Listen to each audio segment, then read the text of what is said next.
Que confiança o seu eleitor pode ter de que vai ter alguém que comanda a economia? Olha, por que você está dizendo que não vai ser o Paulo Guedes? Não.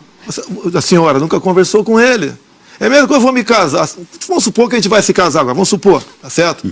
E no altar, alguém pergunta para a senhora, se não der certo, se o Bolsonaro negar fogo, qual é teu plano B? Qual é teu Candidato, plano o B? que eu estou perguntando não é sobre casamento. Eu estou perguntando o seguinte, ele não é candidato, ele não tem, portanto, ele não vai ter mandato. E toda pessoa que não tem mandato pode ser demissível. Né? Quem tem mandato também é demissível. Com cassação, em outras circunstâncias. Não, é demissível também. Mas eu estou falando que o ministro da Fazenda, é um ministro demissível. Portanto, essa forma de buscar um biombo para falar, olha, ele vai explicar tudo, o senhor é que precisa explicar as suas ideias de economia. Guedes não é um joguete na mão de ninguém. Não, eu conheço o Paulo Guedes, eu sei ele disso, tem caráter, eu conheço ele há muito tempo. Ele tem responsabilidade, ele é um senhor que nunca, pelo que eu sei, nunca ocupou cargo político em governo nenhum, tá certo? E houve uma aproximação nossa, meio assim por acaso, e eu estou muito feliz com ele. Agora, olha só, Miriam, se eu tenho do meu lado uma pessoa como o Paulo Guedes, como você disse que você reconhece ele, até fora do Brasil, por que eu vou falar de economia? Não, meu Deus do céu. Eu sou capitão de artilharia. Vamos lá, eu sou capitão de artilharia. Eu sei fazer integral, sei fazer derivada, sei calcular um tiro de barragem. Mas o senhor não é candidato a comandante do Exército, o senhor é candidato à presidência da República. Eu entendo de números. Eu sei o que o povo precisa. Tá? Senhor Paulo Guedes, o que o povo quer, almeja? É uma inflação baixa. É uma taxa de juros menor do que está aí. Tá? É um dólar que não atrapalha quem queira exportar, nem quem queira importar. É, se possível, pagar os juros, começar a pagar a nossa dívida sem aumentar imposto. É desburocratizar tudo no Brasil. É desregulamentar. É abrir o comércio, não seria muito a parte dele não, mas com o mundo todo, sem um viés ideológico. É ir para o mercado... mercado livre, né? O livre mercado aqui no Brasil, o liberalismo. Dá para fazer tudo isso? Ele falou, dá. Mas como? Se acontecer alguma coisa com o Paulo Guedes, se ele ficar doente, se ele o problema a questão não é essa, a questão é que... ficar doente, mas ele tem, você acha que não tem gente do nível dele, quase o nível dele, que trabalha com ele do meu lado? Se morrer um presidente hoje, quem vai assumir? Hoje assumiu o Rodrigo Maia. Não, mas as ideias centrais, como se transformar... Esse é o problema. É que o senhor dizendo... então eu tenho que ser economista para ser presidente? Não precisa ser economista, mas precisa entender a economia. Mas quem falou que eu não entendo de economia? Senhor. Eu falei que eu não entendo por questão de humildade. Perto do Paulo Guedes eu não entendo nada. É natural, meu Deus do céu. Eu dirijo o carro. Perto do Nelson Piquet, eu sou navalha. Eu não posso usar essa forma de se expressar... Poxa, está esclarecido agora. Valeu, obrigado. Então vamos perguntar sobre... Perto de você com uma caneta, eu sou quase analfabeto. Tá certo que isso é muito bem. Leia tuas colunas com senso crítico. Na maioria delas eu concordo, tá certo? Parabéns. No mesmo tema... Agora estamos em casa, Gabeira. Verde para verde. No mesmo tema que foi colocado, há presidentes que dominam um pouco o tema de economia. Tá. Mas, de modo geral, a tática que eles usam é colocar uma equipe com algumas divergências para eles poderem assistir a discussão, aprender com ela e ter alternativas de decisão.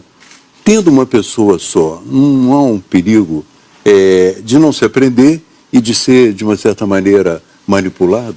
Olha só, Gabeira, o Brasil está numa situação tal que você tem que acreditar nas pessoas. Ok?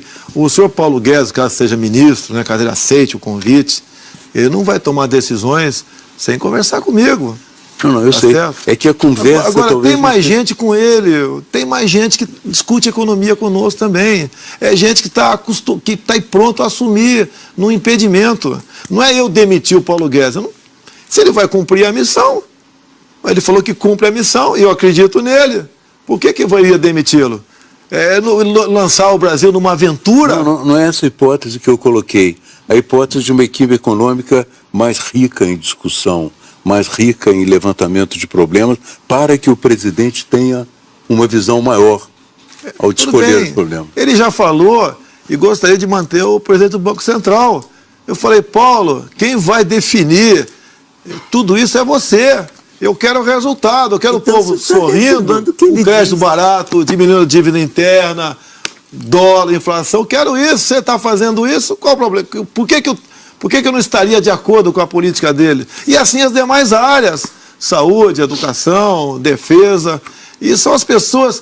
Duvido, Gabriel, você ficou 3 mandatos lá em Brasília, você sabe como é que funciona, 4, né? Como é que funciona aquela questão lá nesse troca-troca de cargos, né? De toma lá da cá. O Brasil não aguenta mais isso. Isso leva à ineficiência do Estado e à corrupção. É o que está aí. Graças a Deus está havendo a Lava Jato. Que se não estivesse havendo a Lava Jato, eu acho que o Brasil estaria em uma situação pior do que se encontra no momento. Por isso devemos fortalecer a Operação Lava Jato, como, entre outras maneiras, colaborando com a Polícia Federal, dando mais meios para a Polícia Federal poder investigar.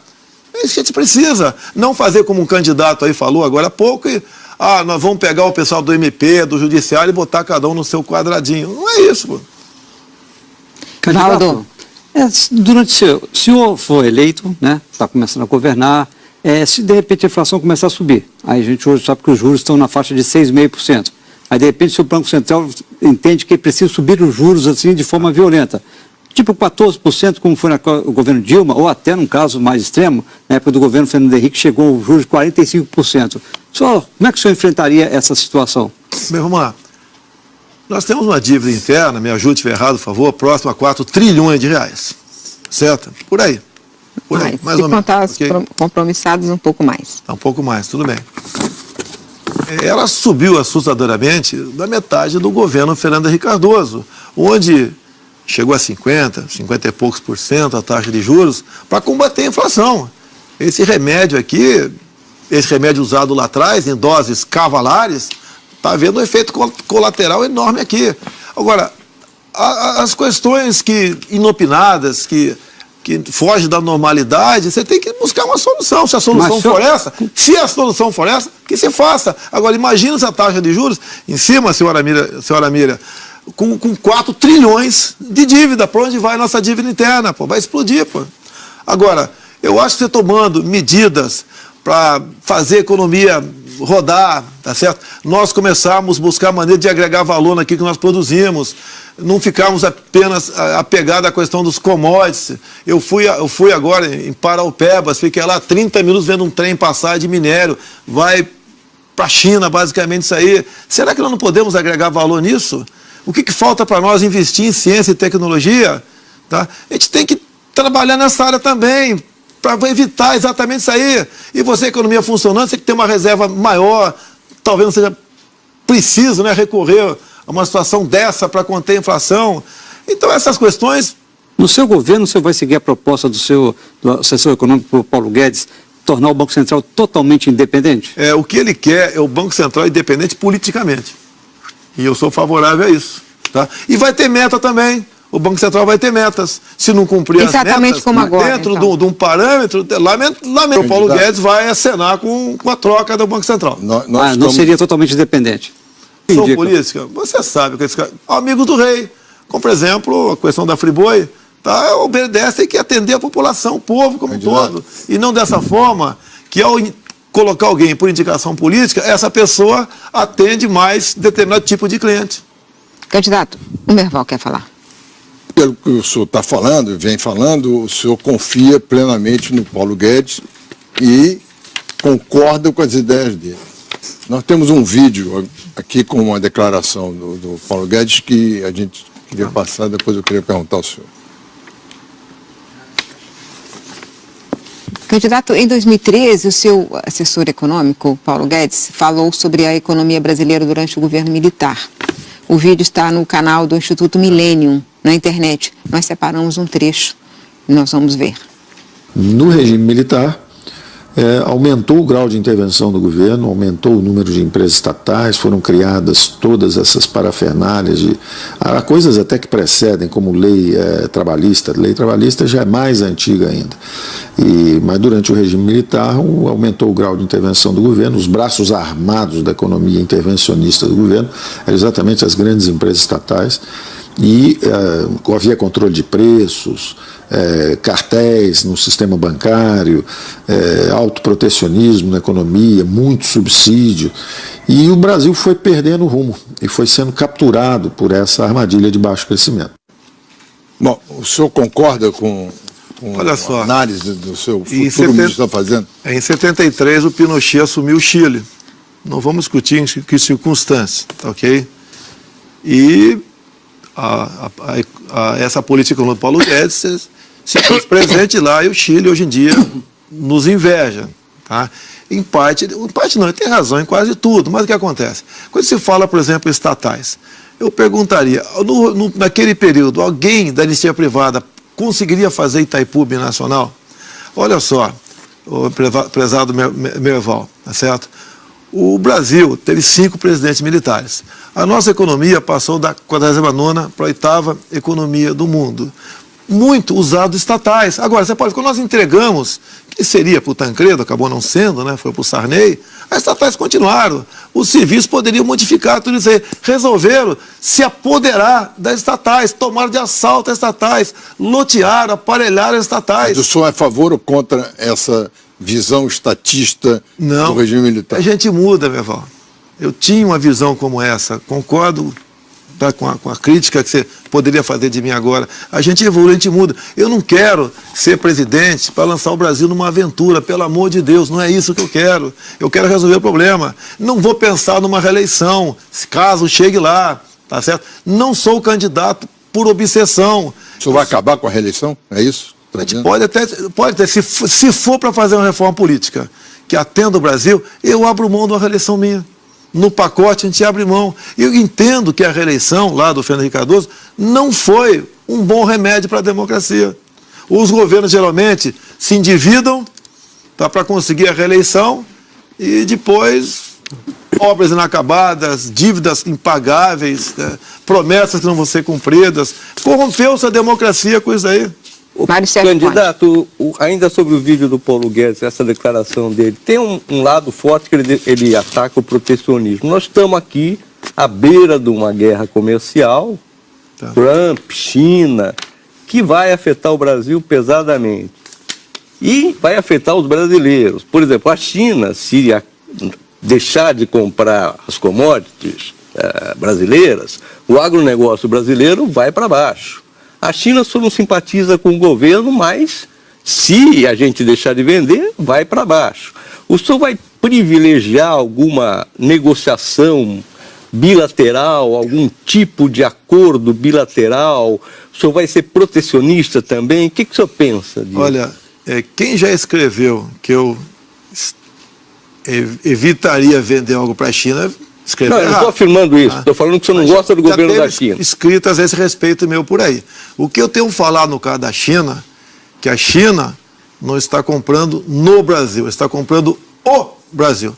Esse é o grande problema que nós devemos nos preocupar. Tanto é que o Trump pediu que empresas chinesas comprem empresas americanas. Se eu não me engano, a Austrália está no mesmo caminho. Tá certo? Essa é uma grande preocupação. A China tem aí 1,4 bilhão de habitantes.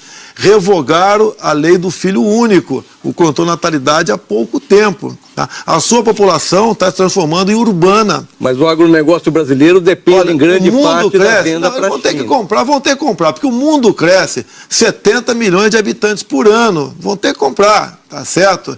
Eles têm essa preocupação. A minha outra preocupação com a China muito grande é que eles já começam a ensaiar comprar terras no Centro-Oeste. Nós estaremos abrindo mão da nossa segurança alimentar. E o homem do campo, o produtor rural, cada vez mais está pressionado por medidas ou por omissões do governo, que a tendência é ele vender essa terra barata. Vamos continuar fazendo negócio com a China? Sim, vamos fazer. Sim, mas de que maneira? Eu gosto muito do bilateralismo. Eu acho que, em parte, aqui o comércio aqui, nosso, no governo do PT especial, privilegiou-se um viés ideológico. Tanto é verdade que, por exemplo, por que a senhora Dilma Rousseff não aceitou as credenciais do embaixador de Israel? É questão pessoal, ideológica dela. Não, mas eu queria focar Mas vamos partir para o bilateralismo. O Paulo Guedes, ele critica o protecionismo, defende o livre comércio. O senhor disse aí que defende algum tipo de protecionismo. Como é que vai ser isso? Algum tipo você tem que ter, meu Deus do céu. Mas não é o que o Paulo Guedes afirma. Não, se o Paulo Guedes é 100%, né, e eu sou 80%, a gente vai chegar no 90%. É como um casamento. A gente vai chegar no acordo. Eu não posso governar o Brasil sozinho. Eu não teria capacidade de resolver todos os problemas do Brasil. Se tivesse, teria 0 ministro. Tá? A gente precisa dele. Precisamos de um bom embaixador. Tá? Um bom chefe do Itamaraty aqui para fazer negócios. Eu tive como cartão de visita, visitando ali há pouco tempo o Japão, Coreia do Sul, Taiwan, tive Israel também, tive os Estados Unidos. Estados Unidos, fui lá na Câmara de Comércio Brasil e Estados Unidos para falar com o economista, eu me senti nu, porque eu tenho dificuldade, porque ao nível deles, mas o pessoal gostou de mim, a franqueza, a sinceridade. Há poucas semanas eu almocei com 15 embaixadores em Brasília. Mas o senhor privilegiaria as relações comerciais com os Estados Unidos, por exemplo, ou com a Europa, ou com a África, ou com a China? Olha, com quem quiser fazer comércio conosco. Agora, há uma má vontade do Brasil, tá certo? Há uma tendência no Brasil, tá quase uma tradição. Elegemos presidentes que se deixam levar pela corrupção, tá certo? Inimigos dos Estados Unidos. Tá certo? É uma tendência, tem que deixar de existir. Eu não digo privilegiar, mas vou procurar os Estados Unidos, a Europa, para poder incrementar negócios e não ficar preso aqui muitas vezes ao Mercosul. Não, mas a China, o senhor arrisca a desmontar uma parte do agronegócio brasileiro. Mas olha só, quem falou que eu não quero que a China... Eu quero que a China compre nossos commodities. Quero. Eu não quero é que a China ou qualquer outro país do mundo compre o Brasil. Como, por exemplo, a China está em vias de conseguir, né, por concessão, a mina de nióbio de Catalão. Uma coisa que só nós temos, nós devemos investir em tecnologia, em pesquisa, no que se tem de útil com esse mineral, em vez de entregar uma mina para eles. Mas a de Catalão não é da Anglo-América? Não é de uma empresa? Dá para passar para a mão do chinês, tá certo? Mas enfim, já era de uma empresa estrangeira. Exemplo, já era de uma empresa estrangeira. Mira, eu estive em Cajati, entre Rio e São Paulo. Lá tem montanhas de magnetita, que é o rejeito de uma mineradora que tem em Cajati. A China conseguiu tirar nióbio dali e exportava com a rúbrica de liga de ferro. Uhum. Eu tive em Miracatu, Vado Ribeira também. Lá tem montanhas de grafite, tá? E lá tem muitas escavações que eu conversei com o povo e perguntei quem teve aqui. Pessoal de olho rasgado. E começaram agora a demarcar como terra indígena. Mas tem muito grupo estrangeiro. As maravilhas do nióbio e do grafeno. O Globo me procurou, o jornal Globo, a revista Veja, melhor dizendo, vai fazer uma matéria sobre grafeno. Não é comigo, não. Eu conheci o grafeno, fui apresentado. Agora, nós temos coisa, Mira, que ninguém tem no mundo. Quando a gente vai para Israel, por exemplo, poderia citar outros países, a gente vê o que eles não têm nada. Agora, olha o que eles são. Agora você vem para o Brasil, olha o que nós temos tudo. Olha o que nós não somos. Qual o problema nisso? Basicamente está lá onde eu frequento há 28 anos, o nosso Congresso Nacional. Candidato, o economista Paulo Guedes fala aí da questão dos subsídios, de um ponto de vista crítico, que somam hoje no Brasil algo em torno de 350 bilhões de reais. Quais os subsídios o senhor cortaria? Olha, a ideia dele é não ter subsídio. Nenhum. Agora, por outro lado, a ideia dele é essa. Zona Franca de Manaus. Mantém. No meu entender, mantém. E aí fica contra o Paulo Guedes? Não, mas eu não conversei especificamente com esse assunto ainda, tá? Mas eu estou perguntando... Você está falando sobre desonerações, talvez, é isso? Estou falando vários subsídios. No geral, tá ok? Vários subsídios. Então, Zona Franca de Manaus por muito caso, para amigos do rei, pô. Tá ok? Isso. Agora, por que é o subsídio muitas vezes? Porque os impostos estão lá em cima, estão na lua. Isenção fiscal das indústrias. Se você não ceder em alguma coisa, aquela coisa quebra. Isso pode acontecer. Ele fala do cartel financeiro, né? Naquela época ainda existiam 14, 15 bancos. Hoje o cartel é muito maior. Quer dizer, 3 ou 4 bancos dominam o Brasil. Mas nos Estados Unidos tem 15 mil bancos. Como é que o senhor faria essa área mais competitiva? Facilitar talvez a abertura de mais bancos aqui. Mas talvez, isso aí. Mas você sabe que eles fazem o cartel, é difícil fugir disso aí.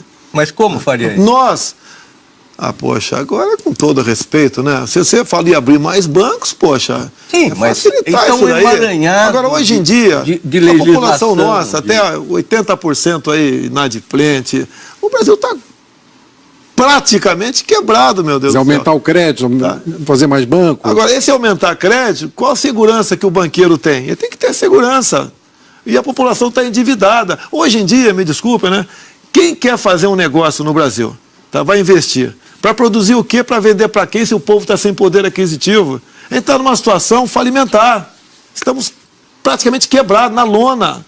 E agora, quase que um milagre tem que ser feito para mudar o Brasil. A questão dos juros, o senhor tem conversado com ele? Ninguém quer, como ele diz, no canetaço resolver. Mas o juros nosso ainda está alto. Em especial para o povo aí. Agora, quem define? São os cartéis de banco. Como dar mais competitividade, candidato? Como dar mais...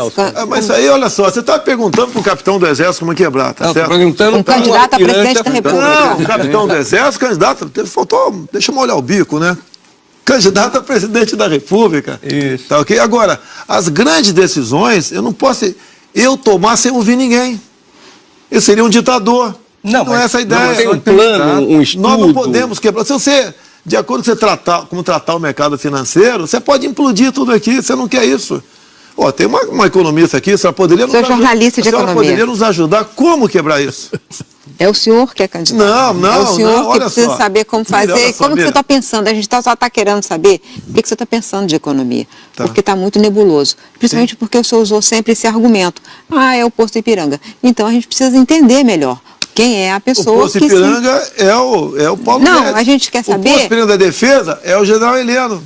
Mas a gente quer saber o que o senhor pensa, porque é o senhor que é candidato. Não, mas eu penso que nós devemos resolver isso e quem vai dar receita não vai ser... E não vai ser o Paulo Guedes, vai ser toda a equipe Agora, uma coisa importante que ficou desse vídeo do Paulo Guedes, acho que ficou bem claro, a crítica que ele faz à política econômica do governo militar. E o final do governo militar foi um desastre do ponto de vista da economia, né? O senhor sempre cita Itaipu, mas é preciso lembrar o seguinte, deixou uma hiperinflação, uma superinflação indexada que a democracia levou 10 anos para vencer, deixou uma dívida externa enorme que foi renegociada por Pedro Malan, deixou o país quebrado, deixou uma desordem nas contas públicas. O senhor consegue admitir isso? Em parte admito sim. Delfim Neto tinha a ambição de ser presidente da República e não conduziu a política econômica a contento. Conduziu para ajudá-lo, né?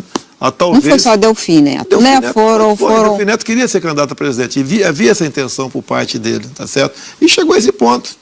Tá? Enfrentamos 2 crises do petróleo. Tá? Essas coisas acontecem, lamentavelmente. Tá ok? E o governo militar realmente saiu... Então ele errou na economia.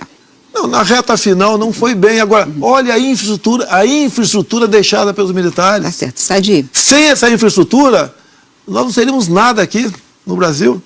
Então tem essa herança dos militares que nós sentimos ela até hoje.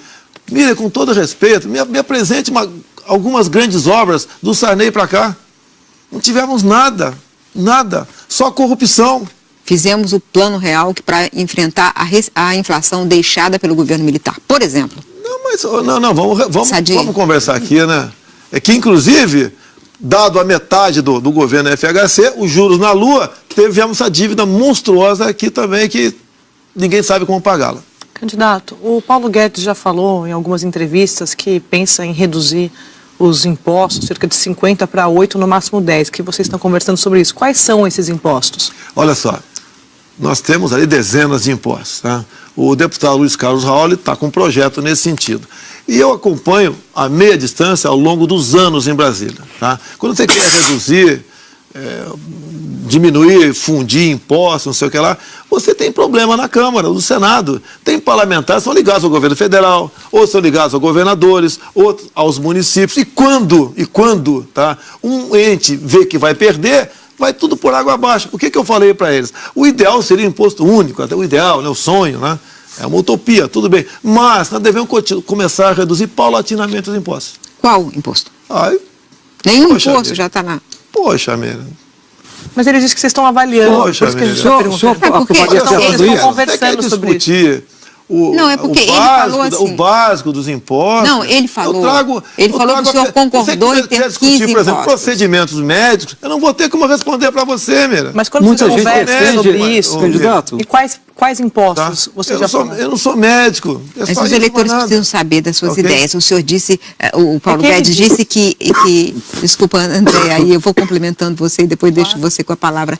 É que ele falou assim, olha, eu pensei em 10 impostos, mas ele concordou com 15. E eu fico pensando nos outros. Quais seriam eliminados? Não, eu não vou particularizar aqui agora, que é uma discussão ainda bastante... Não é superficial, né? Mas não tem nada de concreto ainda.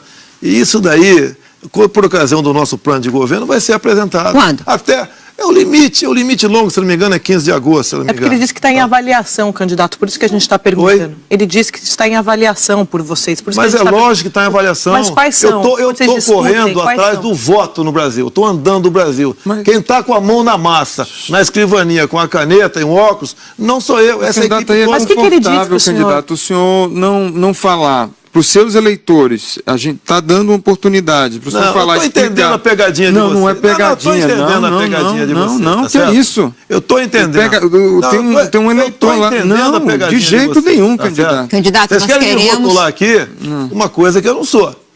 Irresponsável e sem bom senso. Vocês querem me rotular. É o senhor que está falando isso. Poxa, você tem 60 impostos lá. Você quer que eu particularize cada imposto? Eu quero que o senhor explique alguma coisa de economia. Não, foi o Paulo Guedes que falou, candidato. É por isso. Eu não vou aceitar esse jogo de vocês. Tá? Até porque uma coisa que está em gestação, eu não quero, lá na frente, ter que explicar o que eu falei no Globo News e mudou isso, mudou aquilo. Tá certo? A responsabilidade de cada setor da máquina da União está no grupo de certas pessoas que estão elaborando o projeto. Tá ok? Então, agora, se vocês não confiam também não confiam no economista como Paulo Guedes, paciência. Ok? Candidato, por exemplo, em relação ao reajuste do salário mínimo, os economistas têm uma visão até mais fiscalista, mas o presidente da República tem uma visão mais social, até porque ele recebeu os votos. Eu lhe pergunto, ano que vem vence a lei sobre a fórmula de correção do salário mínimo, que é a inflação do ano passado e o PIB de 2 anos anteriores, que quando o país está crescendo, ele é bastante favorável. O senhor manteria essa fórmula ou deixaria só a correção da inflação? Ou o senhor opinaria junto à sua equipe econômica com a sua visão de quem andou por esse país todo para colher votos? O que o eleitor do senhor, o trabalhador, pode esperar de uma política de salário mínimo do seu governo? O aumento do salário mínimo não pode ser, tá certo, superior ao aumento do salário mínimo de referência dos aposentados. Nós não podemos ir condenando ano após ano os salários aposentados, ou melhor, os proventos, a aposentadoria dos deputados dos aposentados diminuindo. A gente não pode admitir isso. Você está dizendo que você vai porque cada vez, mais. olha só, por exemplo, mais ou menos, quem se aposentou com 10 salários mínimos está ganhando meia dúzia. Quem se aposentou com 5 um tempo atrás está com 4. Isso tem que deixar de acontecer. A Cris está perguntando sobre a correção do salário mínimo. O senhor está respondendo que os proventos de aposentadoria precisam ser corrigidos no mesmo valor do salário mínimo. É isso? Sim. Isso aí é uma das políticas que eu falei que tem que ser adotada. Então, quer dizer, quem sabe recuperar o valor do salário dos aposentados. Quem sabe isso? Mas o salário mínimo vai ter alguma tabela de reajuste? Vai ter algum critério diferente? Tem um que está em vigor, que pode ser renovado a partir do ano que vem, e pode ter uma nova proposta. Mas não tem nada elaborado ainda? Quando não se tem uma nova proposta pronta, se mantém a que está em vigor. Essa aqui é a ideia, não tem que inventar nada. O deputado, o senhor disse que sempre que é muito sincero, né? O senhor se sente preparado para governar o Brasil? Olha só, analise os presidentes anteriores.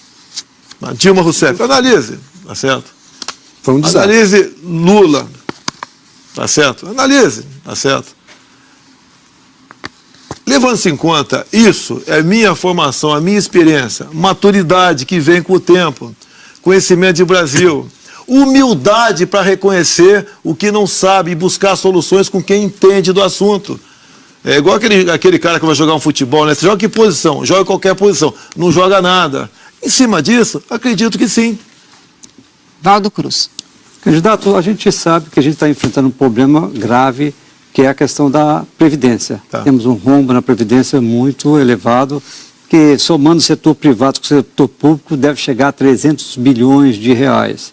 O senhor chegou a se colocar contra a reforma da Previdência num dado momento, e a gente sabe que aquele nosso bônus demográfico, que é aquele período em que o Brasil tem condições, quem está na ativa tem condições de bancar ainda, quem não está na ativa, né? Está acabando, está se fechando. Começa a se fechar em 2020, 2037 pode se fechar. O seu assessor econômico, Paulo Guedes, defende uma reforma da Previdência. O senhor mudou de ideia? O senhor vai defender a reforma? Sou favorável.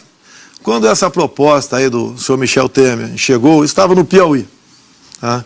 E lá, na proposta inicial, falava em 65 anos. Tá ok? Inclusive o policial militar. Eu até me dirigi, um policial que estava comigo, e falei o seguinte, ó, daqui a pouco, né, que tiver na eminência se aposentar, você não sabe se teu fuzil é uma arma ou é uma bengala. Estava no Piauí. Vi a expectativa de vida lá no Atlas do IBGE. 69 anos. Tá? E o que eu falei? Não passa, ainda mais no ano pré-eleitoral, não passa. E nem foi votada. Porque se fosse votada, a lei de não passar ia marcar os deputados favoráveis a ela e deixaria o pessoal do PT, PCdoB e PSOL bem à vontade. A bancada deles ia crescer assustadoramente. Até a questão de estratégia política. Eu lembro quando eu era garoto, minha mãe falava, remendo novo em calça velha, não dá certo. E agora? Não dá certo. Essa reforma agora, porque uma coisa, vamos atacar por partes, onde é que aparece a fábrica de Marajás? O pessoal chega com um salário no teto, né? Câmara Municipal do Rio de Janeiro, fui vereador. Está lá na lei orgânica, tá? Você, por exemplo, está ganhando 10 mil por mês. Você tem um cargo com missão de 10 mil. Daqui a 8 anos você passa para 20. Mais 8, o outro cargo com missão, você passa para 30.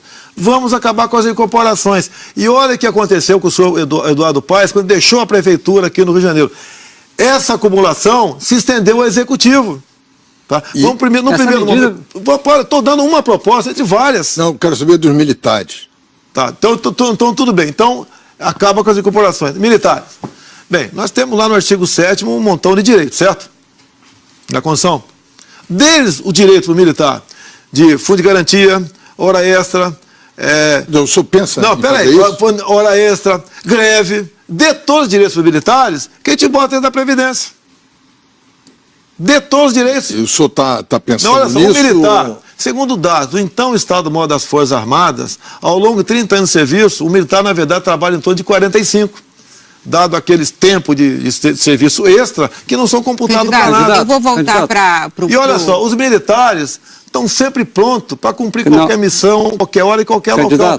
Como estão no Rio de Janeiro no momento. É sempre os militares. Como os militares estão no momento, tá? Lá em Pacaraima, tratando da migração de vez em quando. A questão é a seguinte, numa reforma da Previdência, uma das ideias é a isonomia. Isonomia entre todos os... Tudo bem. Para poder continuar pagando, porque senão não tem. Então, o senhor pretende acabar com os privilégios de algumas corporações? No que depender de mim, sim. E candidato? Passa pelo parlamento brasileiro. Tá ok? É a questão dos militares, por exemplo. Você quer o mesmo salário para todo mundo no final e ao longo da sua carreira, da sua vida laborativa toda, vai continuar como é no momento? Cansei de passar sábado e domingo em operações por aí. Candidato. O Valdo quer acabar de fazer a pergunta da Previdência. Só finalizar a questão da Previdência. O seu economista Paulo Guedes, ele está propondo então, um novo modelo de reforma da Previdência, que é um modelo, sair desse modelo atual de repartição para modelo de capitalização. Como é que funcionaria esse modelo de capitalização no seu governo? Olha só, ele vai pegar a juventude, né, que for voltar a entrar nesse modelo, ele vai colaborar, contribuir com esse novo modelo. Tá certo? Ele vai ter uma poupança dele. É dele a poupança. Tá? Até ele não resolve o déficit. Essa previdência que está aí vai quebrar.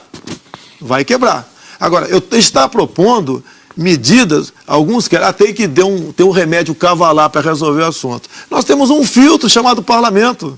Tá? E nós temos que ter responsabilidade para buscar a maneira de resolver, nem que seja por partes, mas para atingir o mesmo objetivo. Você vê, hoje em dia o servidor público, o homem, se aposenta com 60 de idade, 35 de contribuição. Se o Temer agora conseguir botar 61 de idade e 36 de contribuição, quem assumir o ano que vem, passa para 62 e 37. e vai resolvendo isso. Afinal de contas, a proposta inicial do Temer era para, se não me engano, 2030. Você pode até atingir o mesmo objetivo. E tem como fazer uma mensuração ao longo do processo no que está dando certo e o que está dando errado.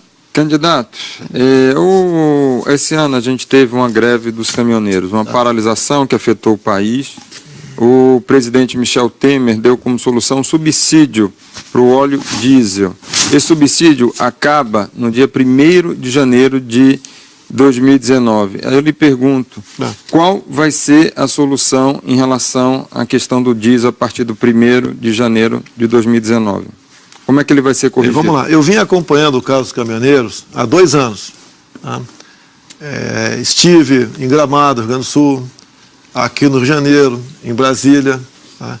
E tem uma série de medidas que eles gostariam que fossem adotadas. O governo, sem inteligência, né, ignorava isso daí.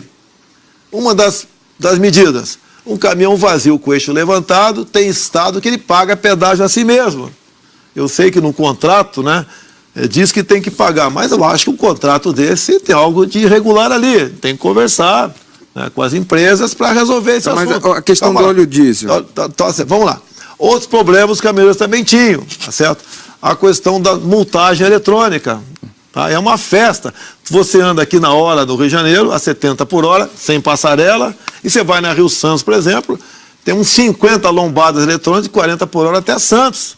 Essa multagem, eles botam no preço do frete, no final. É mais um encargo. Parece que dificilmente vai fazer uma viagem daqui para Recife e voltar sem pegar uma multa. Ele está perguntando do subsídio. Nós somos contra o subsídio. Você pode ver, olha, Miriam... Então é isso, no dia 1º de janeiro, isso que ele está perguntando. Responde a pergunta dele. O preço do combustível é caro, dado aos impostos. E tem imposto estadual. Como é que a gente vai mudar o imposto estadual? Se o governador vai alegar que não tem como reduzir. Tá certo? Esses problemas... Então, o senhor retira o subsídio. Inclusive, inúmeros... Eu, por exemplo, não tenho números concretos na minha frente. Até a questão da Previdência, tem números que bate diferente dos mais variados órgãos. É sindicato, é governo federal, é político que vem aqui falar o número. O candidato, que fala é só para eu entender, o senhor vai retirar o subsídio do óleo diesel? Se for eleito? Olha, o preço do combustível não pode continuar como está aí. Tá? Informações que eu tenho, se são verdades eu não sei.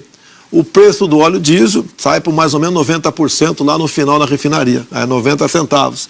E o governo, eu acabei de ver na Globo News lá embaixo um lucro monstruoso da Petrobras. Então, qual a solução? Mas espera aí, quem é que faz o preço da Petrobras? Ninguém quer dar canetada em lugar nenhum aqui. Mas, pelo que me consta, não sei se é verdade, tá? A Petrobras, que está lá por 90 centavos do óleo diesel, bota 150% de majoração no preço do óleo diesel. Aí vai para a ponta da linha esse preço absurdo que está aí. Será que não pode ser menor um pouquinho esse percentual? Você não tem saída. Você pode ver, quando você vai para a gasolina, né? Aqui no Rio de Janeiro, cada litro de gasolina que você bota de ICMS é em torno de R$ 1,60. É o governo do Estado que tem que sentar nessa cadeira também e ser pressionado. As dívidas, o Estado está quebrado aqui, com vários estados estão no limite. Como resolver esse assunto? Vamos quebrar a população, o ser humano, né, o trabalhador, para atender os interesses outros de pagar dívidas, por exemplo, da Petrobras? Então não será preço livre. Não será preço livre. Você não tem uma solução mágica para isso.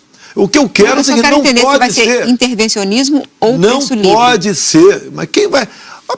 Então vamos privatizar a Petrobras. Essa que é a minha pergunta. Se não tiver uma solução, eu sugiro a privatização da Petrobras. Acaba com esse monopólio estatal. E ponto final. Então o recado que eu dou para o pessoal da Petrobras, vamos ajudar a buscar soluções, senão eu ou um outro qualquer vai privatizar. Ponto final. Mas o senhor internamente... Internamente não sou favorável. Mas se o senhor admite que pode privatizar? Oi? O senhor admite que pode privatizar? Se não tiver solução, tem que privatizar. Mas aí não é um desígnio estratégico, não é um pouco maior que isso? Eu entendo que a Petrobras é estratégica. Por isso, não gostaria de privatizar a Petrobras. Tá? Esse é o sentimento meu. Agora, se não tiver solução, não tiver um acordo, você não vai ter outro caminho. E Banco do Brasil, Caixa, como é que o senhor vê? Quem vai financiar, por exemplo, a produção rural? Se for o Banco do Brasil, produtor rural. Com que taxa daí? Você vai entregar para basicamente um oligopólio, aí, um meador de banqueiros vão tomar conta disso. Você vê, o pessoal, o homem do campo, ele é pressionado de tudo quanto é forma. Está no Senado uma proposta para modificar a Lei Candir, para cobrar ICMS dos commodities do campo. Cada governador pode botar ali 2, 3, 4, 5, 6%. Então o senhor vai manter o Banco do Brasil estatal? Pretendo, eu acho como estratégia. Banco do Brasil, Caixa Econômica. E a Caixa Econômica? Entendo como estratégia. Correios? Entendo como estratégico. O senhor admite algum ramo de privatização fora a Petrobras, se for necessário? Nós temos, não sei se essa pergunta o senhor fez para mim, nós temos em torno de 147 estatais no Brasil. Correios, por exemplo. Não, o Correio já falou. O Correio não tem, lamentavelmente não tem jeito o Correio, né? Não é só o Correio. No governo do PT foram criados em torno de 50 estatais. Acredito que quase todas, né? Se serviram basicamente para alocar companheiros. Ela tem que deixar, no meu entender, você tem que extinguir. Às vezes nem privatizar, extinguir, que ninguém vai querer comprar. Até a nossa TV oficial está em torno de 1 bilhão por ano. Quem que está lá? Companheiros da imprensa, gastando R$1 bilhão por ano. Você tem que deixar de existir, com traço de audiência. Ninguém assiste. Isso é uma coisa, mas a Petrobras, eu confesso que me impressiona um pouco a maneira como o senhor admite privatizá-la. Assim, olha, se não deu certo, privatiza. Mas se não tiver outro caminho, nós temos que ter um combustível, um preço compatível. O Paulo Guedes fala, olha, tem que ser livre o preço. Olha só, eu converso com o Paulo Guedes. Tá? Se você privatizar a Petrobras e deixar outras empresas entrar no Brasil, vai ter a livre concorrência aqui, com toda certeza. Isso pode acontecer. Ok? Ok, nós vamos fazer a central das eleições, faz um rápido intervalo, voltamos já para o segundo bloco da entrevista com Jair Bolsonaro, candidato à presidência da República pelo PSL.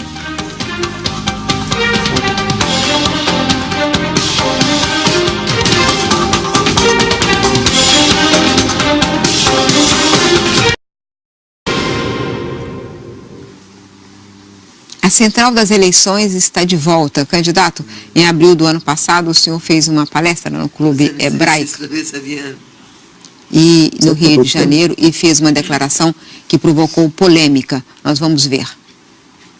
Eu fui com meus 3 filhos. Foram 4, outro foi também, foram 4. Eu tenho um quinto também. O quinto deu uma fraquejada, né? Foram 4 homens, a quinta deu uma fraquejada, deu uma mulher. Sadi. Candidato, a gente viu essa declaração agora ali. O senhor acha a mulher uma subcategoria? Olha só, eu fiz uma brincadeira. É comum entre homens. Com essa declaração. Peraí, deixa eu falar. É comum entre nós homens, tá? O elemento é muito namorador, por exemplo. Né? Daí vem uma menina, ele fala, eu vou ser fornecedor, não vai ser mais consumidor. É brincadeira. Você viu o meu semblante brincando ali? Mas essa declaração machista foi uma brincadeira. Eu respeito as mulheres. Essa minha filha arrebentou com o meu coração. Deixa eu falar uma coisa para o senhor. Essa declaração não é a única declaração machista do senhor. A gente tem acompanhado outras. O senhor já falou, por exemplo, que a mulher, aspas, do senhor, deve ganhar salário menor porque engravida. Qual a fonte disso aí? Posso terminar? Não. Termina. O senhor deixa eu terminar, obrigado. Quando ela voltar da licença maternidade, vai ter mais um mês de férias. Ou seja, trabalhou 5 meses em um ano, fecha aspas. O senhor sabe, o senhor está fazendo campanha, é candidato à presidência da República, que a mulher de fato ganha menos hoje no Brasil do que o homem. O senhor também sabe, eu tenho certeza, que hoje 40% dos lares são chefiados por mulher. Como o senhor espera conquistar o voto feminino com essas declarações? Não procede essa informação. Eu dei uma entrevista... O senhor deu essa entrevista ao jornal Zero Hora em fevereiro de 2015. Cadê o áudio? Cadê o áudio? Gravam tudo. O senhor já explicou essa declaração várias vezes. Vamos lá. Eles me entrevistaram, queriam saber por que a mulher ganha menos do que o homem. E eu tenho pesquisas, consultei, corri atrás, o assunto era acertado. E essa declaração não é da minha boca, botaram na minha conta. Isso pesquisa que diz. Agora... E infelizmente é uma realidade. Candidato, agora, se fosse uma bandeira minha... explicou essa declaração? Não, se fosse uma bandeira minha, eu teria discursado no tribuna da Câmara. Um pedaço de papel, como por exemplo, o Lauro Jardim, fez uma matéria esses dias. Olha só, espera um pouquinho. É que eu queria focar nessa, candidato. Espera aí, não, eu vou te explicar. Eu dei uma palestra e foi ouvido, quem me questionou forçou... É o jornalista, fugiu o nome dele aqui. Ele me entrevistou, Augusto Nunes, me entrevistou numa terça-feira. 2.000 pessoas na frente em São Paulo. Imprensa ali do estado todo. terça-feira. No domingo, o Lauro Jardim publica, na sua coluna, que a minha solução para resolver o crime na Rocinha era jogar papéis, se bandidos não se entregassem, metralhar a Rocinha toda. Ele não se retratou. E eu estou... Deixa eu falar. Eu estou me explicando sobre isso em vários locais do Brasil. Nada. O próprio Augusto Nunes disse que isso não aconteceu. Esse papel, esse jornalista prestou esse trabalho. Mas o senhor já explicou esta declaração. Mas o senhor acabou de dizer que, infelizmente, é uma triste realidade. Tá. Então, acabou de dizer, podemos desenvolver esse acabou tema, de dizer. Que o senhor acabou de Não, mas olha só.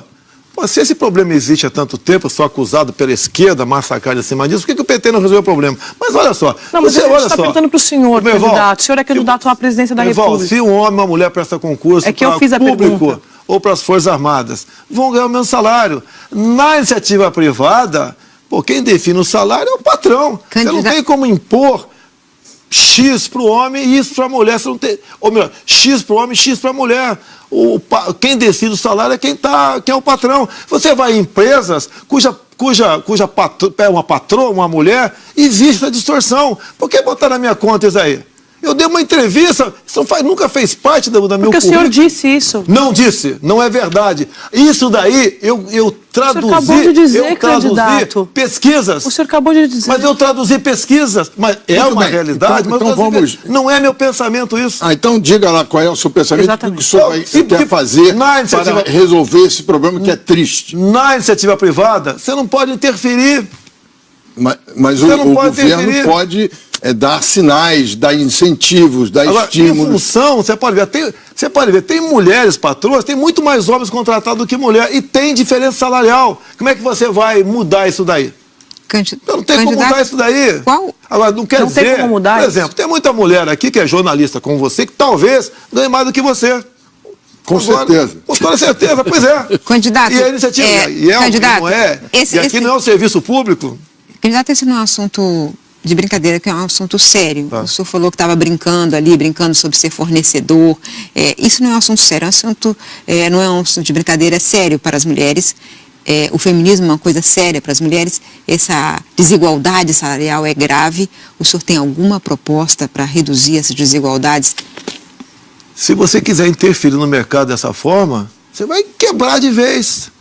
Então as mulheres têm que continuar ganhando Não é que tem que ganhar menos ou mais, tá certo? Isso vai do entendimento de quem estiver contratando. Mas eu já te falei que tem mulher que contrata homens e mulheres com salário diferente, a mulher ganhando menos. E daí? Você vai chegar lá e falar, é a mesma coisa, é a mesma função, é a mesma coisa? Poxa, meu Deus do céu. Isso daí, você está procurando algo que você não vai conseguir. É uma coisa que não vai chegar a lugar nenhum. Ainda mais se o presidente não estiver disposto a resolver esse Existem problema. políticas... O PT não resolveu isso? Mas é que o senhor não resolveu isso. Isso. Você não tem como interferir no mercado. Isso é um absurdo que você está fazendo, está falando. Me desculpa, meu irmão. É um absurdo. Querer botar na minha conta, eu, presidente, vou resolver. Na sua conta, não. Na conta de qualquer presidente que não ache que é uma distorção errada. Vai ter mulher errada. que ganha mais do que homem que não vai gostar do projeto também. Você tem que deixar o livre mercado, de acordo com a mulher que vai ganhar mais. Não interessa se é homem, se é mulher, opção sexual, cor de pele. De acordo com a produtividade, o patrão vai pagar mais ou menos para ela. Candidato, é que o senhor trata muitas vezes desse assunto em vários aspectos. Há uma declaração atribuída ao senhor de que feminicídio é um mimimi. O Brasil está vendo, nesse momento, hoje mesmo no noticiário, imagens de um marido batendo na mulher, põe no elevador, esse caso que aconteceu no Paraná, e aí ele acabou, enfim, a moça morreu, está em investigação, ele é o acusado. No Brasil, no último ano, 4.700 casos de assassinatos por feminicídio, sobre o feminicídio.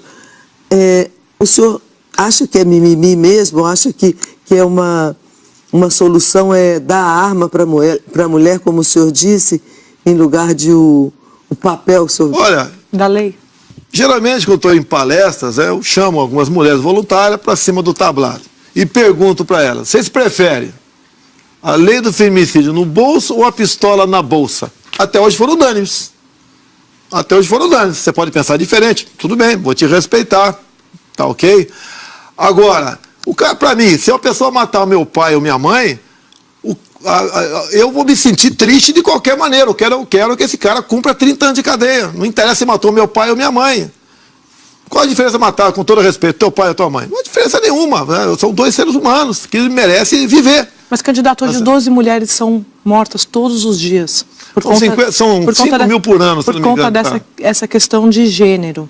Tá. Como que armar uma mulher poderia salvar a vida dela, por exemplo, num caso desse que a Cristiana citou? Olha só, é caso específico, né? Eu tenho falado muito isso nas minhas andanças pelo Brasil, a mulher do campo. Você vai fazer uma viagem agora aqui, você não sentiria, não sei, né? Você não sentiria mais seguro se pudesse, desde que tivesse habilitado, ter uma arma no teu carro, porque seu carro pode furar um pneu na Rio Santos e você tem que trocar, e daí? Se chega alguém para fazer uma maldade contigo, você vai sacar do bolso a lei do feminicídio, vai dar risada de você. Vai dar risada de você. Você tem que estar em condições... O senhor é contra a lei do feminicídio? Não, não sou. Para mim não tem que ter lei do feminicídio. Não tem que ter. Um crime de 2015 cometer um crime. Não interessa contra uma mulher. No mínimo, 30 anos na cadeia, sem progressão. Ainda mais um crime estúpido como esse, porque o cara mata só porque ele é homem e achou que a mulher não está correspondendo com ele ou quer ir embora. Não é mais grave.